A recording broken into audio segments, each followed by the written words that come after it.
Breaking news చూస్తున్నారు. Software ఉద్యోగి గాయత్రి కేసులో బిగ్ ట్విస్ట్ చోటు చేసుకుంది. గాయత్రి హ్యాండ్ బ్యాగ్ లో జీపీఎస్ ట్రాకర్ ని గుర్తించారు పోలీసులు. భర్తే జీపీఎస్ ట్రాకర్ పెట్టాడు అని చెప్పి యువతి తల్లి ఆరోపించడం జరుగుతోంది. పక్కా ప్రాంతం గాయత్రి బ్యాగ్ లో ట్రాకర్ పెట్టి భర్త శ్రీచరణ్ చంపేశాడు అంటోంది ఆ యువతి తల్లి. రిషికేష్ హరిద్వార్ వెళ్తున్నానని తల్లితో చెప్పింది గాయత్రి. విహారయాత్ర ముగించుకుని విశాఖకు వస్తానని తల్లికి చెప్పింది గాయత్రి. అంతలోనే ముసరిలో హత్యకు గురైంది తన కూతురు అంటూ కన్నీరు మున్నీరుగా విలిపిస్తూ ఉంది ఆ తల్లి. ప్రస్తుతం ఈ ఘటన 2 తెలుగు రాష్ట్రాల్లో సంచలనంగా మారింది. మీరు చూడొచ్చు, గాయత్రి బ్యాగ్లో చరణ్ పెట్టిన ట్రాకర్ ఇదే.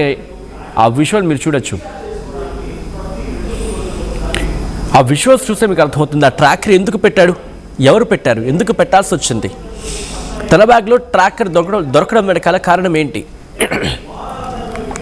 సాఫ్ట్వేర్ ఉద్యోగి గాయత్రి కేసులో బిగ్ ట్విస్ట్ చోటు చేసుకుంది. గాయత్రి హ్యాండ్ బ్యాగ్లో జీపీఎస్ ట్రాకర్ దొరికింది. భర్త జీపీఎస్ ట్రాకర్ పెట్టాడని చెప్పి యువతి తల్లి ఆరోపిస్తూ ఉన్నారు.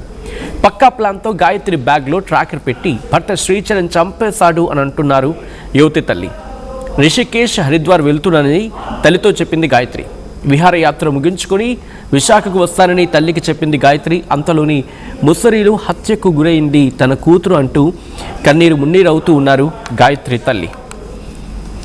అసలు ఏం జరిగింది అనేది ఒక్కసారి నేను మీకు బ్రీఫ్ చేసే ప్రయత్నం చేస్తాను. విశాఖపట్నానికి చెందిన సాఫ్ట్వేర్ ఉద్యోగిని, అంటే సాఫ్ట్వేర్ ఎంప్లాయ్ గాయత్రి, 27 ఏళ్ల వయసు ఆమెకి. గాయత్రికి 27 ఏళ్ల వయసు. ఉత్తరాఖండ్లోని ముస్సరీ ట్రిప్లో అనుమానాస్పద రీతిలో మృతి చెందింది. ఈ ఘటన దేశవ్యాప్తంగా సంచలనంగా మారింది. జూన్ స్టార్టింగ్లో మొన్న జరిగిన ఘటన ఇది. అయితే విశాఖపట్నంలోని చిన్నముషివాడకు చెందిన గాయత్రి గురుగ్రామ్లోని సాఫ్ట్వేర్ ఇంజనీర్గా పనిచేస్తూ ఉంది. నవంబర్ 8, 2025 పుణేలోని సాఫ్ట్వేర్ ఉద్యోగిగా పనిచేస్తున్న సౌమ్య శ్రీచరణ్తో పెళ్ళయింది. జూన్ 13 ఈ దంపతులు ఢిల్లీ నుంచి ఉత్తరాఖండ్కు ట్రిప్కి వెళ్లారు.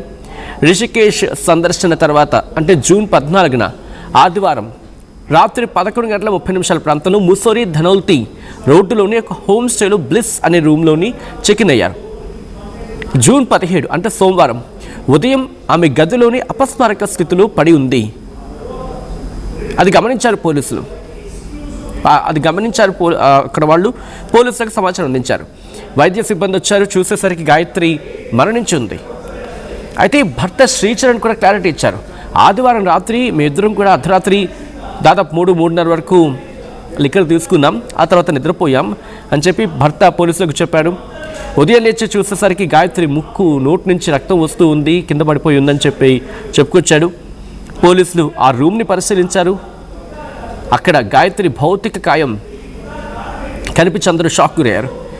బెడ్షీట్ మీద రక్తం మరకలు ఉన్నాయి. గదిలో 2 ఎంటీ లిక్కర్ బాటిల్స్ ఉన్నాయి. దాంతోపాటు కాస్త ఫుడ్ ఐటమ్స్ కూడా. మీరు చూడొచ్చు వాళ్ళ పెళ్లి శుభలేఖ. కానీ ఏం జరిగింది ఇంతలోనే ఏం జరిగింది? ఎందుకంటే నవంబర్లో కనీసం ఏడాది కూడా పూర్తి కాలేదు వీళ్ళకి పెళ్ళై. అయితే ఇప్పుడు ఆ బ్యాగ్లో, గాయత్రి బ్యాగ్లో జీపీఎస్ ట్రాకర్ దొరకడం వాళ్ళ అనుమానాలకు తావిస్తూ ఉంది. ఇదే అంశానికి సంబంధించి మరింత సమాచారం మా ప్రతినిధి రామచంద్ర అందిస్తారు. బట్ బిఫోర్ దట్ ఈ కథనం మిమ్మల్ని కాస్త కలవరపరచచ్చు. అయితే మిమ్మల్ని కలవరపాటు గురి చేయడం ఆర్టీవీ ఉద్దేశం కాదు. కానీ ఇటువంటి కథనాలు చూసినప్పుడు కాస్త కలవరపాటు గురి అవకాశం ఉంటుంది కాబట్టి దీనికి సంబంధించి తగిన జాగ్రత్తలు తీసుకోవాలని ఆర్టీవీ సూచించడం జరుగుతోంది. This is disturbing content, viewer discretion is highly advised. ఇదే అంశానికి సంబంధించి మరింత సమాచారం, పూర్తి సమాచారం మా ప్రతినిధి రామచంద్ర అందిస్తారు. రామచంద్ర, అసలు ఏం జరిగింది? కేసు ఇన్వెస్టిగేషన్ ఎంతవరకు వచ్చింది? రాధా గాయత్రి మృతి వెనుక ఖచ్చితంగా ఆమె భర్త శ్రీచరణ్ హస్తం ఉందని కుటుంబ సభ్యులు ఆరోపిస్తున్నారు. ముఖ్యంగా తల్లిదండ్రులు ఇటు సుధాకర్ గాని సత్యవతి కొన్ని ఆధారాలు కూడా ఈరోజు పోలీసుల ముందు ఉంచిన పరిస్థితుంది.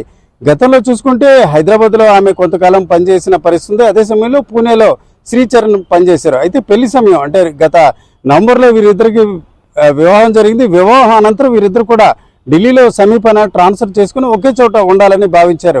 ఈ దశలో శ్రీచరణ్ తల్లి ఢిల్లీలోని ఒక కేంద్ర ప్రభుత్వ సర్వీసులో పనిచేస్తున్నారు.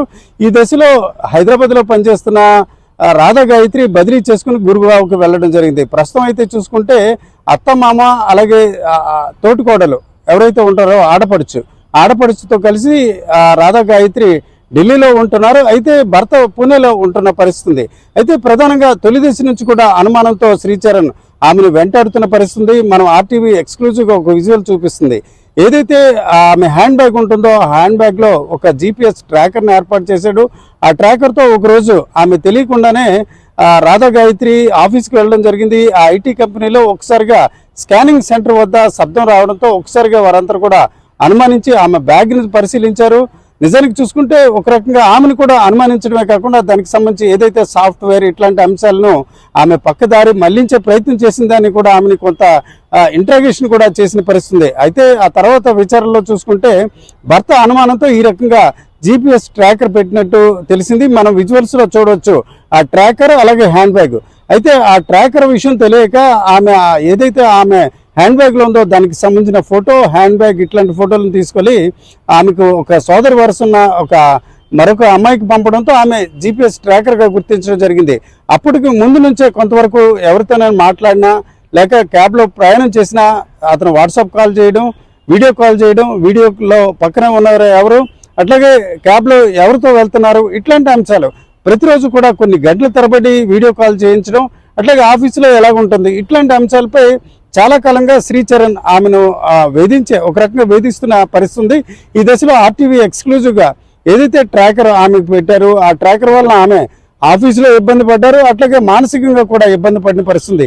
ఈ దశలోనే ఆమె ఈ నెల 18వ తేదీన విశాఖ రావడమే కాకుండా 21వ తేదీన తండ్రి పుట్టినరోజు, అలాగే షష్ఠి పూర్తి, అలాగే అన్నవరతం చేసుకోవడంతో పాటు ఈ శ్రీచరణ్కి సంబంధించిన అంశాలకు ఒక పులి స్టాప్ పెట్టాలి. దాదాపు 2 నెలలు వర్క్ ఫ్రమ్ హోమ్గా ఇక్కడ చినమూషుడు వాడలో ఉంటూ తన ఉద్యోగాన్ని కొనసాగిస్తూ అతని ప్రవర్తనలో మార్పు తెచ్చే ప్రయత్నం చేయాలన్న ఆలోచనతో కూడా తమ కుమార్తె ఉన్నట్టు ఈరోజు సత్యవతి ఆర్టీవీతో చెప్పని పరిస్థితి. ఏదేమిటికి ఈరోజు ముస్సోరి ప్రాంతంలో ఏదైతే ఒక రకంగా విహారయాత్రకు వెళ్ళిన ఆమె ఈ రకంగా చనిపోవడం, అయితే బ్రెయిన్ స్ట్రోక్ వల్ల చనిపోయిందని కుటుంబ సభ్యులకి అతను చెప్పడం జరిగింది.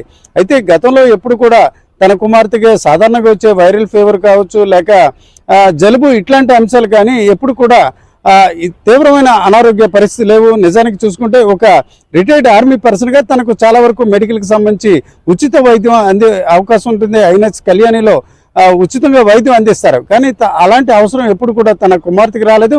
నిజంగా బ్రెయిన్కి సంబంధించి ఏదైనా ఇబ్బంది ఉన్నట్లయితే ఖచ్చితంగా వైద్యపరమైన అంశాలు ఇప్పటికే మేము తీసుకునే అవకాశం ఉంటుంది.